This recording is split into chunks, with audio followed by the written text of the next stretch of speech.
যার নেতৃত্বে আমরা বাংলাদেশকে আজকে নতুন করে আবার চিনতে শিখেছি, যার নেতৃত্বে আমরা আমাদের স্বাধীনতার ঘোষক, জাতীয়তাবাদের প্রবক্তা,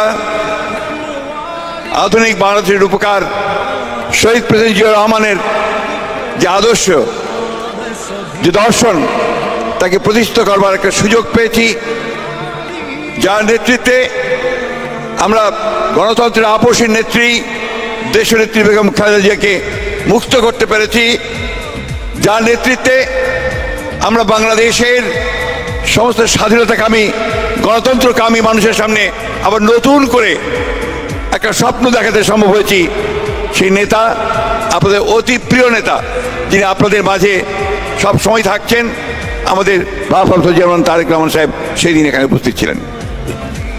সেদিন আমি একটা কথা বলেছিলাম, যদি আপনাদের মনে থাকে অনেকের, আমি বলেছিলাম যে আজকে যে নেতা আমাদের পাশে বসে আছেন, সেই নেতার সঙ্গে আমার একবার সুযোগ হয়েছিল দেশের তৎকালীন প্রধানমন্ত্রী দেশনেত্রী বেগম খালেদা জিয়ার সঙ্গে চীনে যাওয়ার। প্রচন্ড শীত ছিল, ঠান্ডা ছিল, বাইরে আপনার কোনো মতেই গার্ড অফ অনার দেওয়া সম্ভব ছিল না, বরফ পড়ছিল। গ্রেট হল, চীনের যে গ্রেট হল, সেই গ্রেট হলে তাকে সেই গার্ড অফ অনারের ব্যবস্থা করা হয়েছিল। চীনের প্রধানমন্ত্রী এসেছিলেন। গার্ড অফ অনার শেষ হওয়ার পরে যখন তিনি তার এনটোরেজের দেশনেত্রী বেগম খালেদা জিয়া, তার সঙ্গে যারা সফর সদস্য ছিলেন, যারা পরিচয় করিয়ে দিচ্ছিলেন, আমার পাশে ছিলেন আমানুল্লাহ আমান, তার পাশেই ছিলেন আমাদের নেতা, আমাদের স্বপ্ন তারেক রহমান। তার সামনে এসে যখন তিনি পরিচয় করিয়ে দিলেন, হি ইজ মাই সান তারেক রহমান, চীনের প্রধানমন্ত্রী তার দুহাত বাড়িয়ে তারেক রহমানের হাত ধরে বললেন, carry the flag of your father and mother. আমার এখনো কানে সেই কথাটি বাজে, আমি এখানে বলেছিলাম।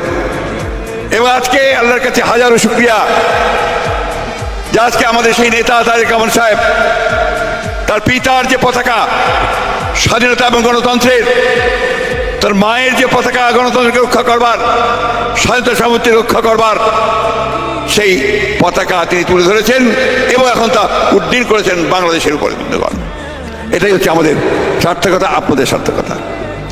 আমি আপনাদেরকে আমার আন্তরিক ধন্যবাদ এবং কৃতজ্ঞতা জানাতে চাই যে আমাদের এই সংগ্রামে, আমাদের লড়াইয়ে আপনারা যারা যুক্তরাজ্য প্রবাসী ছিলেন, আছেন, আপনারা দীর্ঘদিন ধরে সেই লড়াই করছেন, সংগ্রাম করেছেন। আমার এখনো মনে আছে যে এইখানে আপনারা হাজার হাজার সদস্য একত্রিত হয়ে আপনারা মাইলের পর মাইল হেঁটেছেন, গণতন্ত্রের দাবিতে হেঁটেছেন। এবং শুধু আপনারা নন, সাথে ইউরোপ বা প্রবাসের সমস্ত মানুষেরা তাদের যে প্রাণের দাবি, গণতন্ত্রের দাবি, গণতন্ত্রের রাষ্ট্রে বাস করার দাবি, সেই দাবি নিয়ে আপনারা সংগ্রাম করেছেন, লড়াই করেছেন। একথা সত্য যে আমরা যারা দেশে ছিলাম, আমরা লড়াই করেছি, সংগ্রাম করেছি। আমরা হয়তো অনেকেই কারাগারে গেছি, জেল জুলুম আমাদের উপর হয়েছে।